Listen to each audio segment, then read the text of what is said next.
So I was kind of waiting to see what would happen next. You know, what was the next generation of youth going to do? Punk! I'm a punk rocker. I wanted people to look at me and go, what the bloody hell is all that about? All hell broke loose, basically. Everyone suddenly knew who punks were, and we were public enemy #1. Everyone was trying to attack us, shout at us in the street, going, oh look, you dirty punk rockers, look, she's a punk rocker.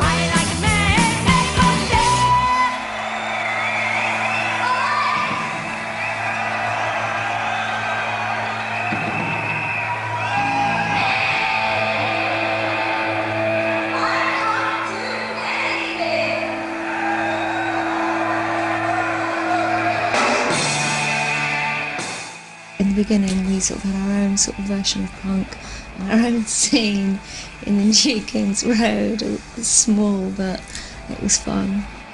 We didn't know we were punks. We just knew we were different.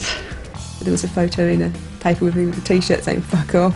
I went down to the chemist, bought a packet of gold soda tins, stuck them all down my leg, put a white shirt of my dad's and wrote silly things all over it, punk and things. Bored my dad's tie and went to school like that the next day.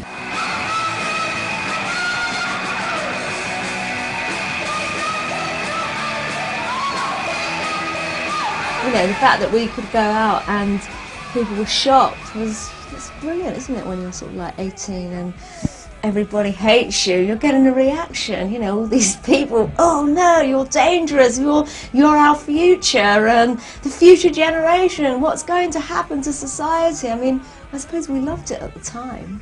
And one bloke said to me, if that was my daughter, I'd set fire to it. Men especially were so frightened, and I would lie if I said I wasn't happy when they were frightened.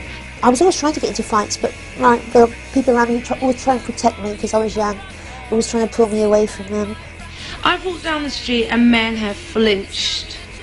The worst people were groups of young men walking down the street by themselves who thought they could be really abusive, like insulting you and calling you names.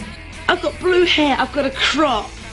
I'm young, I'm live, I'm female, I should be available. I am. I'm wearing a short skirt, I'm wearing a bra, I'm wearing socks and suspenders, but I've got fucking big boots at the end of my feet, they've got spikes on.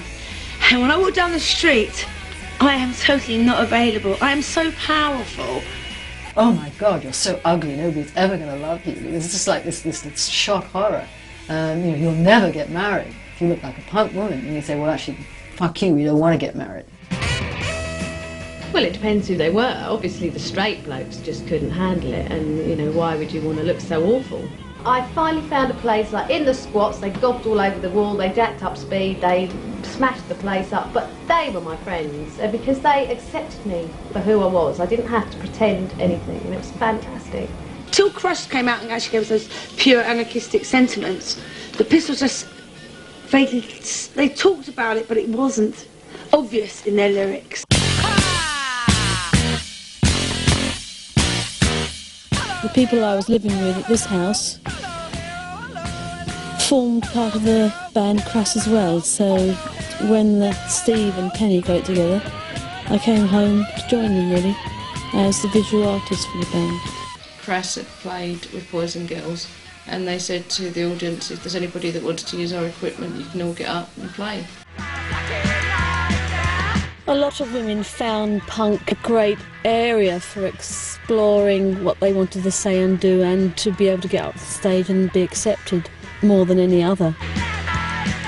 It's just the government now is so geared up to put you down.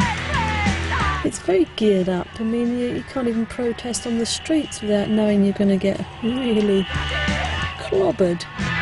They stopped the city. I mean, the first two were great. We took them by surprise and we got away with, you know, really a lot of stuff. The third one, forget it. They were ready and waiting and hurt a lot of people. Got a lot of money out of fines off of people. You know, what's the point? Fuck them. You draw back and go underground again and come up somewhere else. I think people, from the letters that we get and the people we still have coming here, people have gone underground and they're beavering away on something else, you know, and I think that's great. I think what we were doing was challenging male-dominated ideals. Well, I was a punk at the time, but I didn't know it. So I called it punk rock.